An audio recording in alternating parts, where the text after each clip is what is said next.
देखते हैं राज्य के नीति निर्देशक सिद्धांत का इतिहास, विशेषताएं और महत्व।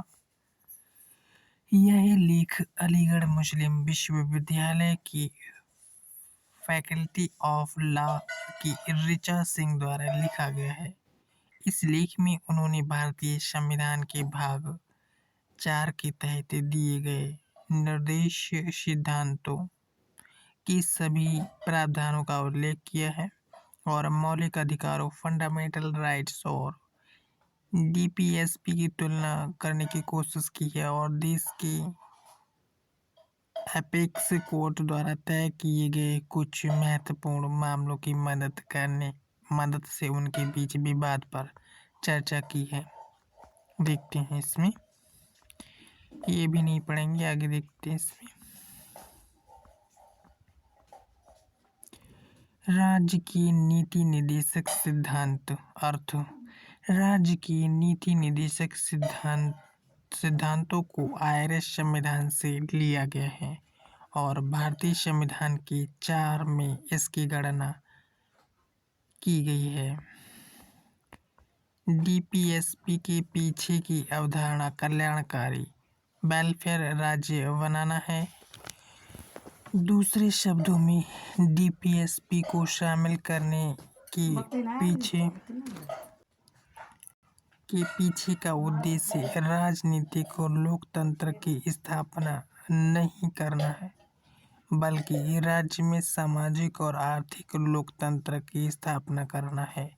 ये कुछ बुनियादी सिद्धांत या निर्देश या देश की कानून नीतियाँ बनाते समय और उन्हें क्रियान्वित एग्जीक्यूट करने में सरकार के लिए दिशा निर्देश हैं। डॉक्टर भीमराव अंबेडकर के अनुसार ये सिद्धांत संविधान की नई विशेषताएं हैं। डीपीएसपी राज्य के लिए एक दिशा निर्देश के रूप में कार्य करते हैं और कोई नई नीति या कानून बनाते समय इसे ध्यान में रखा जाना चाहिए। लेकिन कोई भी राज्य को डीपीएसपी में उल्लिखित सभी बातों पर विचार करने और उनका पालन करने के लिए बाध्य नहीं कर सकता, क्योंकि डीपीएसपी न्यायोचित नहीं है। भारतीय संविधान का भाग 4। भारतीय संविधान के भाग 4 में सभी डीपीएसपी राज्य के नीति निर्देशक सिद्धांत शामिल हैं। इसमें 36 से 51 तक के आर्टिकल शामिल हैं। भाग 4 का आर्टिकल 36 राज्य शब्द को परिभाषित करता है, जिसे देश के लिए कोई नीति या कानून बनाने से पहले सभी डीपीएसपी को ध्यान में रखना होता है। भाग 4 में राज्य की परिभाषा भाग 3 की तरह ही होगी, जब तक कि संदर्भ में परिवर्तन की आवश्यकता न हो। आर्टिकल 37 में डीपीएसपी यानी राज्य की नीति निर्देशक तत्व की प्रकृति को परिभाषित किया गया है। डीपीएसपी गैर न्यायोचित है। आर्टिकल 38 से 51 में सभी अलग अलग डीपीएसपी शामिल हैं। इतिहास देखते हैं इसका। डीपीएसपी की अवधारणा यानी कॉन्सेप्ट का स्रोत यानी सोर्स स्पेनिश संविधान है, जिससे यह आयरिश संविधान में आया है। भारतीय संविधान के निर्माता आयरिश राष्ट्रवादी आंदोलन से बहुत अधिक प्रभावित थे और उन्होंने 1937 में आयरिश संविधान से डीपीएसपी की इस अवधारणा को उधार लिया था। भारत सरकार अधिनियम में भी इस अवधारणा से संबंधित कुछ निर्देश थे, जो उस समय डीपीएसपी का एक महत्वपूर्ण स्रोत बन गए थे। भारत के संविधान के निर्देशक सिद्धांत सामाजिक नीति के निर्देशक सिद्धांतों से बहुत प्रभावित हुए, जो भारतीय ब्रिटिश शासन से भारत की स्वतंत्रता के लिए लड़ रहे थे। वे उस समय खुद को ब्रिटिश शासन से मुक्त करने और अपने संविधान के विकास की ओर बढ़ने के लिए आयरलैंड के आंदोलनों और स्वतंत्रता संग्राम स्ट्रगल से बहुत प्रभावित थे। डीपीएसपी भारत जैसे विविध डाइवर्स यानी विविध राष्ट्र में सामाजिक, आर्थिक और विभिन्न अन्य चुनौतियों से निपटने के लिए स्वतंत्र भारत की सरकार के लिए एक प्रेरणा बन गया है। डीपीएसपी और मौलिक अधिकारों की उत्पत्ति एक समान है। 1928 की नेहरू रिपोर्ट में भारत का स्वराज संविधान शामिल था, जिसमें कुछ मौलिक अधिकार और कुछ अन्य अधिकार जैसे शिक्षा का अधिकार शामिल थे जो उस समय लागू नहीं थे। 1945 की स्प्रू रिपोर्ट्स ने मौलिक अधिकारों को नियोजित और गैर नियोजित अधिकारों में विभाजित किया।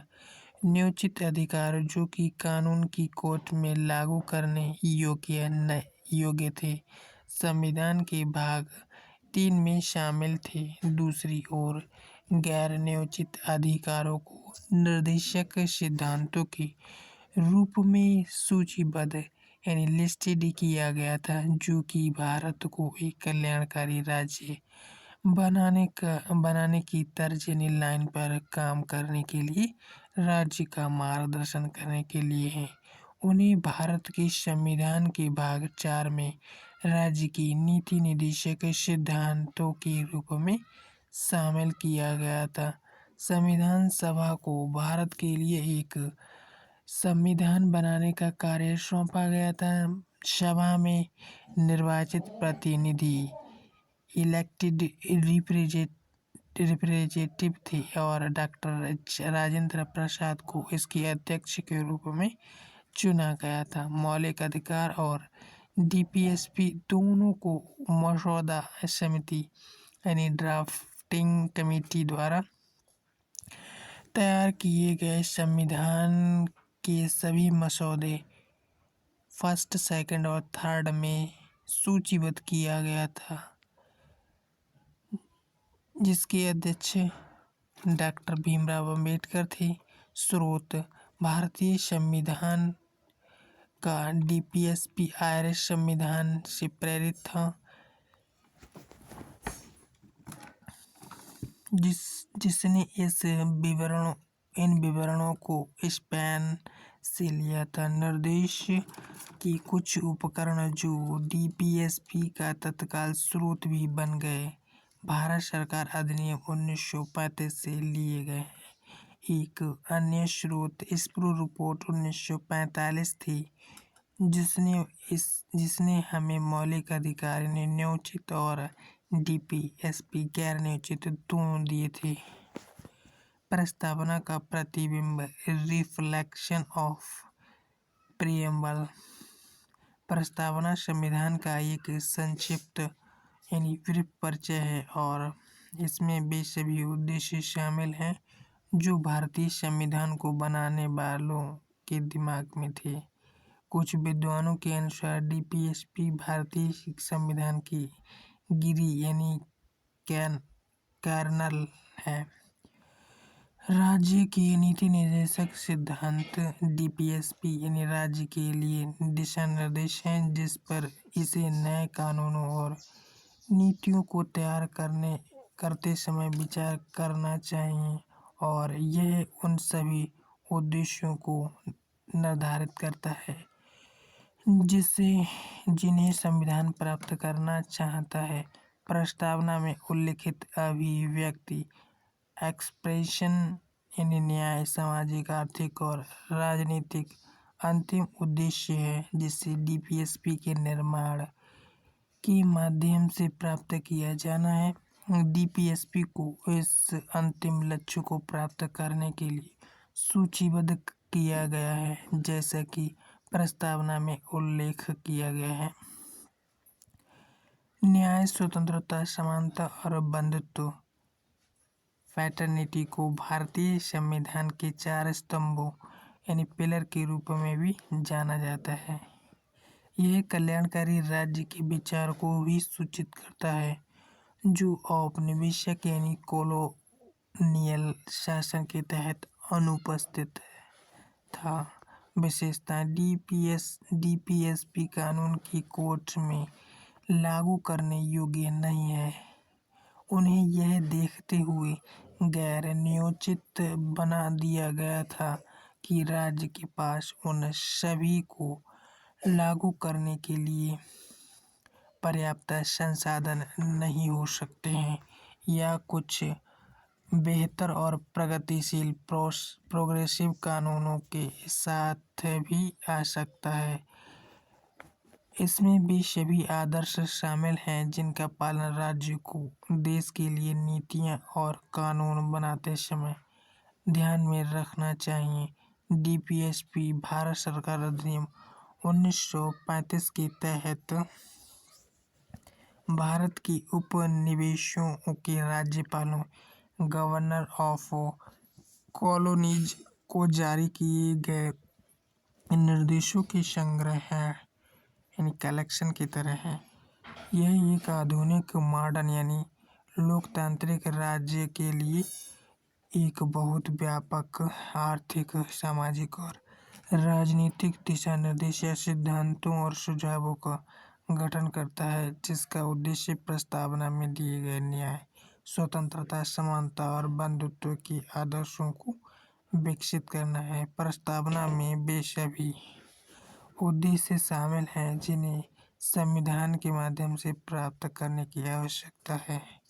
डीपीएसपी को तोड़ने का मकसद एक कल्याणकारी राज्य बनाना था जो देश के उन व्यक्तियों के लिए काम करता है जो औपनिवेशिक युग के दौरान अनुपस्थित थे। राज्य के नीति निर्देशक सिद्धांतों की सूची आर्टिकल यह कहता है 36 आर्टिकल राज्य को परिभाषित करता है। 37 आर्टिकल भारतीय संविधान का भाग 4 किसी भी कोर्ट में परिवर्तनीय नहीं होगा। 38 आर्टिकल कहता है सामाजिक राजनीतिक और आर्थिक न्याय करता है। 39 आर्टिकल कहता है नीति के सिद्धांत होते हैं इसमें। 39 का ये मुफ्त कानूनी सहायता है। और 40 अनुच्छेद कहता है पंचायतों का संगठन। 41 कल्याण सरकार और 42 अनुच्छेद कहता है न्यायोचित और मानवीय कार्य और मातृत्व राहत सुनिश्चित करता है। 43 उचित वेतन और एक सभ्य जीवन स्तर। 43 का ये कहता है प्रबंधन यानी मैनेजमेंट में श्रमिकों की भागीदारी। 43 बी अनुच्छेद कहता है सहकारिता को बढ़ावा देना। अनुच्छेद 44 कहता है समान नागरिक संहिता। और 45 कहता है शिशु और बाल देखभाल। 46 अनुच्छेद कहता है अनुसूचित जाति अनुसूचित जनजाति और अन्य कमजोर वर्गों को शोषण से बचाना। 47 अनुच्छेद कहता है शोषण जीवन स्तर और सार्वजनिक स्वास्थ्य। और अनुच्छेद 48 कहता है वैज्ञानिक कृषि और पशुपालन के लिए। 48 का ये पर्यावरण और वन्यजीव संरक्षण करता है। अनुच्छेद 49 करता है राष्ट्रीय महत्व के स्मारकों और स्थानों और वस्तुओं का संरक्षण। अनुच्छेद 50 न्यायपालिका को कार्यपालिका से अलग होना चाहिए। 51 अनुच्छेद 51 कहता है राज्य अंतर्राष्ट्रीय शांति और सुरक्षा को बढ़ावा देगा। आर्टिकल 36 में राज्य की परिभाषा है जब तक संदर्भ से अन्यथा अपेक्षित न हो। राज्य की परिभाषा वही है जो भाग 3 में दी गई है जिसमें मौलिक अधिकारों को शामिल किया गया है। आर्टिकल 12 में दी गई परिभाषा इस भाग में भी लागू होगी जिसमें कहा गया है राज्य में शामिल हैं भारत सरकार भारत की संसद प्रत्येक राज्य की सरकार प्रत्येक राज्य का विधानमंडल लेजिस्लेचर सभी अधिकारी, चाहे स्थानीय हो या कोई अन्य, जो भारतीय क्षेत्र का हिस्सा है या सरकार के नियंत्रण में है। आर्टिकल 37 कहता है, आर्टिकल 37 डीपीएसपी की दो महत्वपूर्ण विशेषताओं का उल्लेख करता है और वे हैं, यह किसी भी कोर्ट में लागू करने योग्य नहीं है। यह देश के शासन के लिए बहुत ही बुनियादी और आवश्यक है। इस भाग में उल्लिखित प्रावधान किसी भी कोर्ट में लागू नहीं होंगे और इस भाग में निर्धारित सिद्धांत देश के शासन के लिए मौलिक हैं। राज्य को उसके अनुसार कानून बनाना चाहिए, क्योंकि राज्य का अंतिम उद्देश्य अपने नागरिकों का कल्याण है। समाजवादी सिद्धांत, ये सिद्धांत समाजवाद की विचारधारा का पालन करते हैं और भारत के ढांचे को निर्धारित करते हैं। इसका अंतिम उद्देश्य अपने सभी नागरिकों को सामाजिक और आर्थिक न्याय प्रदान करना, ताकि राज्य का कल्याणकारी राज्य के लिए आवश्यक मानदंडों को पूरा कर सके। डीपीएसपी में समाजवादी सिद्धांतों का पालन करने वाले आर्टिकल 38, आर्टिकल 39, आर्टिकल 39 का ही आर्टिकल 41, आर्टिकल 42, आर्टिकल 43, आर्टिकल 43 का ही और आर्टिकल 47। आर्टिकल 38 देखते हैं। आर्टिकल 38 सामाजिक, राजनीतिक और आर्थिक न्याय के बारे में बात करता है। यह निर्देश